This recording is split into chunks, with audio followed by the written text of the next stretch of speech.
she's going to say that it was, it's something that was born out of these thoughts of how to do the right thing. But I can see, it didn't work for her to have her talk show. She's dabbled in all these different businesses and different reality shows and that. I think that her next step is going to be that she's either an agent for reality stars, which, could fall under her umbrella of what she's good at, or it could be that she wants to start her own network called Bethenny, whatever it is. And then all these new reality shows will be born from it. That's my prediction. I think you are 1 trillion, bazillion, quadrillion % right when you come to the network part of it. I think an agent is too hands-on. Look, I mean, she is on YouTube now, and she says on YouTube, now she's not making a ton of money on YouTube because you don't, but her numbers are going up. But she says, I own my content. It's true. You saw me in the Randall scandal. Did you see little clips from my podcast? Guess what? They couldn't use those clips. That is cha-ching, cha-ching, and we have to work something out here. So you do own your content on YouTube. And she says this over and over, how at least I own my content on YouTube. I agree with you. As soon as I heard that, I was like, she doesn't want to go back because she's past this giving and control. I agree. I think now people have pointed out, I would love to see the contracts that she issued when she had her own reality show last year or 2 years ago, or 2020, I think it was, the big shot would be on HBO. I bet you those contracts were very one-sided towards Bethenny and Mark Burnett, but because oh, wait, that's a good point. I want to hear from those people who are on her show and see how she treated them as being the person in power and how I know it one was of to sign a contract. Oh, so we need to hear from that person what those contracts look like and if she's just full of shit now. Right. I bet you that contract was so pro Bethenny and producer and money, but so it's like you're kind of screwing yourself, but not really. But I agree with you. I think with Bethenny, there's always a master plan. I could see her starting her own network. Now you're going to have to give all these things, Bethenny, because she'll have to. But I still think if she could make, $100 million for having her own network versus, 190, so be it, or whatever the number is. Right. She really wants the Bethenny clause stricken. So like her contracts will have to adhere to this in residuals. But I think it's peanuts compared to having your own network.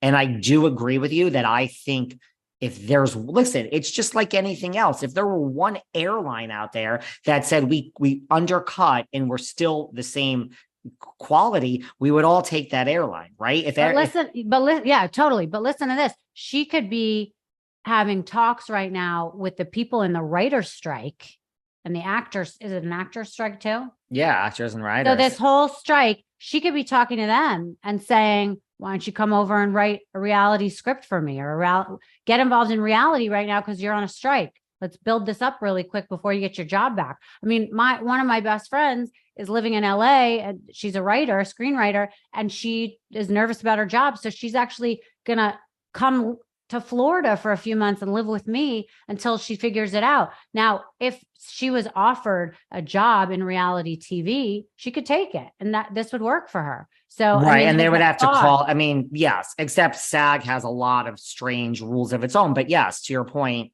yeah, sure. There's a whole another opportunity for these people if she starts a network and then gives them jobs.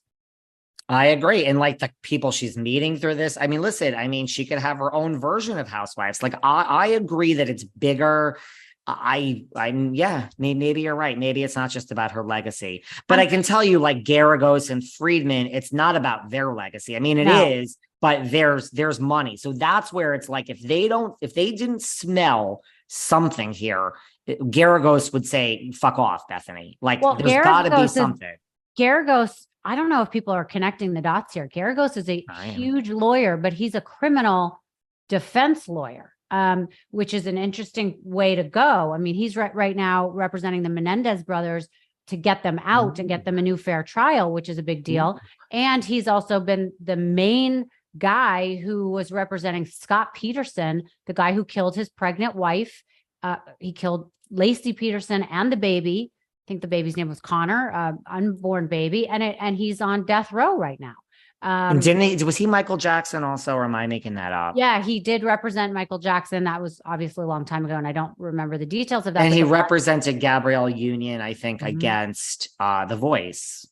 Yes, right. So he does do things that are not criminal, but he's most known for being a criminal attorney. And I have my own history with him. When my name was all over the papers and the news on Thanksgiving of 2009, I knew who he was because I was a Nancy Grace fan, someone we both love and adore, Nancy She was Grace. just on Behind the Velvet Rope. Bow Yep. down. And so I didn't know what lawyer to call. I knew I needed a lawyer immediately because the paparazzi were outside of my house in droves. It was at least 50 of them, and I did not know what to do. So all I could think of was to call the lawyers that I had seen on Nancy Grace. And the two lawyers were Gloria Allred and Mark Geragos. And I Googled his number. I called his office and he called me back the next morning. And the only reason I didn't hire him is because Gloria's team called me at about 2 a.m. So I got their call first. But he's a great guy. I've spoken to him on the phone. I think he's great. He's smart. I would love to have him on my show, but I really want to talk to him about the Menendez brothers and whether or not obviously he thinks they have a chance of getting a new trial, but it's very interesting to see how people are getting on board because they think that they've been in jail long enough for something that was induced by two kids who were sexually abused for so long, and what that can do to you. The Menendez case is one that I'm really obsessed with it. I watched all the movies. I lived through it. I'm not, a spring chicken over here. So I remember it. Do you think they should get out by now? Yeah, I'm yeah.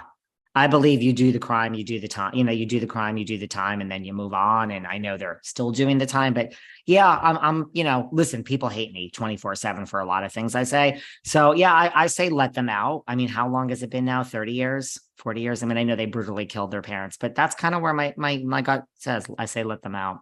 Yeah. Okay. Well, we'll see what happens. We'll cover that in a whole nother episode. Yeah, because we'll have the haters, and it's fine. I have a lot of haters. Listen. You don't have haters. You haven't made it, David. Exactly. I say that all the time.